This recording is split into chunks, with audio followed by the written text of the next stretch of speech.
Donc, le maximum de f sur moins 7, 7. Romane. C'est 5. Alors, c'est la valeur maximale obtenue dans la ligne des images ici. Donc, c'est le 5. Voilà. Et ce maximum de 5, question, réponse C, il est atteint en quelle valeur? 15. En x égale 15. Voilà, c'est le point qui est là, sur la courbe.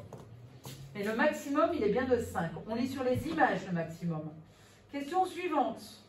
Minimum sur moins 7 plus l'infini.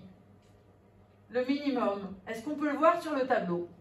Non. Lana? Non, on ne peut pas le savoir parce que la courbe elle est à l'infini. Alors, elle descend là et on ne sait pas jusqu'où. Alors, on ne sait pas si ça descend jusqu'à moins l'infini. Peut-être qu'après, ça atteint un palier. Mais en tout cas, on ne peut pas le savoir. Ici, on a un minimum, mais il est local. Ici, on a un minimum, mais il est local aussi. Donc, question D. Réponse D. 7e question. On ajoute que f de 20 égale 2. Le maximum de f sur moins 5, 20. Alors, si f de 20 égale 2, ça descend. Donc, le maximum, c'est toujours 5. Ça ne change rien du tout. Si f de 20 égale 2, le minimum de f sur moins 7, 20. Là, en fait, on va s'arrêter à 20 et on va avoir un 2. Quel va être le minimum, finalement? De là jusqu'à là, Moins 5.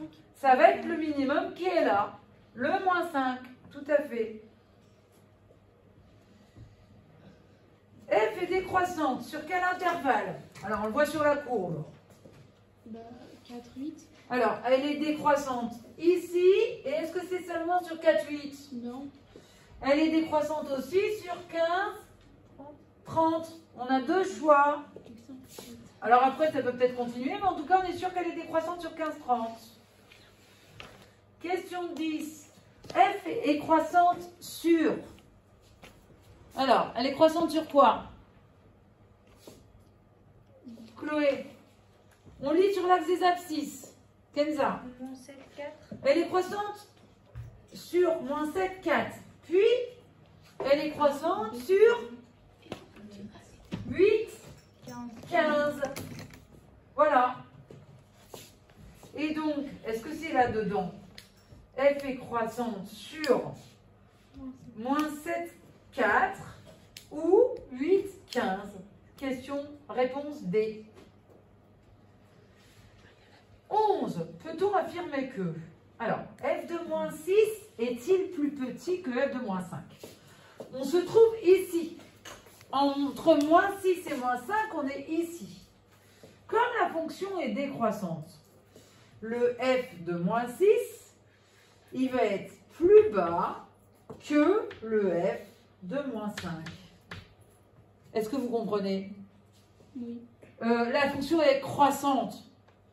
Donc, on passe de moins 6 à moins 5 en montant sur les images. Donc, f de moins 6 est plus petit que f de moins 5, vrai ou faux? Oui, parce que moins 6 est plus petit que moins 5. Une fonction croissante conserve l'ordre. Et donc, comme moins 6 est plus petit que moins 5, f de moins 6 reste plus petit que f de moins 5. Est-ce que c'est vrai que f de 5 est plus grand que f de 6? 5 c'est là, 6 c'est là. Bah oui, F de 5 il est là, f de 6 il va être plus bas. Oui. Donc c'est vrai, f de 5 est bien plus grand que f de 6. Parce qu'ici, la fonction est décroissante, donc elle inverse l'ordre des images. Comme 5 est plus petit que 6, eh bien f de 5 devient plus grand que f de 6. Ensuite, est-ce que f de 5 est plus petit que f de 9? Oui. Alors, f de 5, il est lu là quelque part. Et f de 9, il va être lu là quelque part. Alors, est-ce que f de 5 est plus petit que f de 9? Oui. Oui. Est-ce que f de 16 est plus grand que f de 17? 16, on va le trouver à peu près ici. On lit l'image ici. Et 17, à peu près ici.